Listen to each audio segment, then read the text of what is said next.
D'abord, ils ont enfermé les dealers. Ensuite, ils ont enfermé les prostituées. Ils ont battu à mort tous les homos et chassé les pauvres clodos. Ils nous ont envoyé les immigrés chez eux, nous ont abreuvé de mensonges pour qu'on ferme les yeux.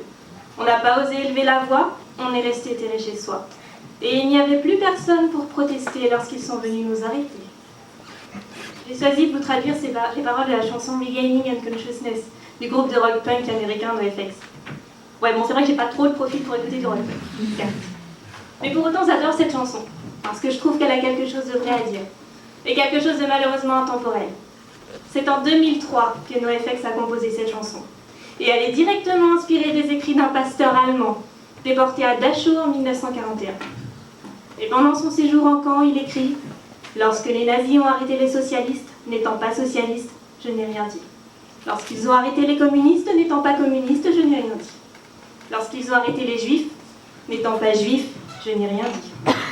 Et lorsqu'ils sont venus pour m'arrêter, il n'y avait plus personne pour protester. Autrement dit, plus personne pour défendre ses droits. Et alors là, je vous l'annonce, grosse dénonciation. J'accuse le nazisme d'être la plus grosse arnaque politique de toute l'histoire. Non mais c'est vrai, c'est quand même un petit homme brun, moustachu, horriblement laid, qui a été dire qu'il fallait être grand, blond, yeux bleus pour faire partie d'une race soi-disant supérieure. C'est comme une pub McDo, ils vous montrent un burger dégoulinant de gras et vous écrivent en bas en tout petit pour votre santé, ne mangez pas trop gras, trop sucré, trop salé. Foutaise, arnaque, calomnie. Je sais pas vous, mais moi je m'en vais prendre un McDo en vous parlant de cette belle chanson de NoFX.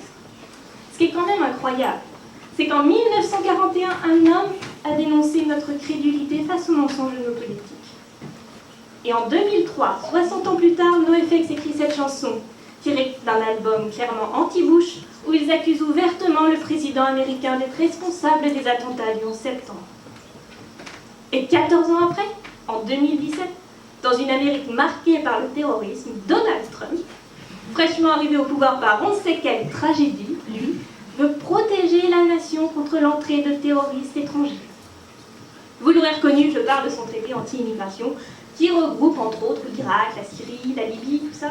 Mais, moi, il y a quand même une chose qui m'a étonnée, c'est qu'à aucun moment on ne retrouve le pays dont étaient membres les terroristes qui ont commis les attentats du 11 septembre.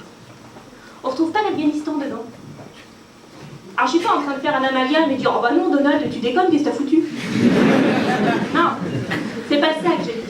J'illustre simplement la phrase de NoFX quand ils disent « Ils nous ont nourris de suspicion et de peur. » Parce que là, littéralement, un homme politique joue sur la peur des gens pour imposer un projet qui vise avant tout à les diviser. Et derrière, t'as Marine Le Pen qui dit « Oh non, je trouve ça bien, je cautionne. » Non mais réellement, il dit ça, avec Hitler derrière. Ah, ils sont bons les nouveaux quand même, hein. Même moi j'aurais pas osé. Tu m'étonnes qu'ils auraient pas osé. C'est quand même fou ça, les Américains. À un moment donné, ils avaient comme le choix entre Hillary ou Donald. Autrement dit, la grippe ou le cancer. Et les mecs ils te disent, ah tu sais, la grippe, faut se méfier. Hein. C'est le cancer. Oui, mais au moins tu sais où tu vas. Bah ça c'est sûr qu'on sait où on va. Je sais pas vous, mais moi je trouve ça assez effrayant.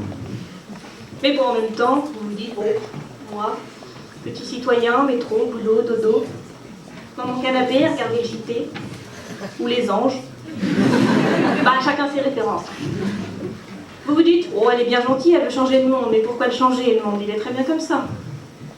Bah c'est vrai que moi-même, en étant pragmatique, je serais tentée de vous dire qu'il n'y a pas grand-chose à faire. Subissons notre existence en se battant. La joie et la bonne humeur. Mais non, parce qu'il y a quelque chose quand même qui en tant que femme me touche particulièrement. C'est que c'est quand même incroyable qu'au XXIe siècle, une femme ne puisse pas sortir dans la rue en robe ou en jupe sans se faire aborder, insulter ou importuner. Il y a une étude qui a été menée il y a 2 ans de ça qui révèle que 100% des femmes interrogées ont été victimes au moins une fois de harcèlement dans les transports. Donc situation classique, vous êtes une femme. Vous attendez le bus, tranquillement. Un homme s'assoit à côté de vous. Jusque-là, rien d'étonnant. Soyons pas parano. Mais vous sentez quand même qu'il se rapproche. Doucement. Qui commence à vous faire des compliments. Le sourire dehors à Angoulême. Découvrir ton corps depuis la scène. Non, ça c'est Julien Doré. Dans la réalité, ils sont pas aussi poètes. Dans la réalité, c'est plutôt... Wesh, mademoiselle, t'es bonne, t'en prends 0,6. C'est gênant. C'est malaisant. Alors vous restez silencieux, parce que vous ne savez pas quoi dire déjà.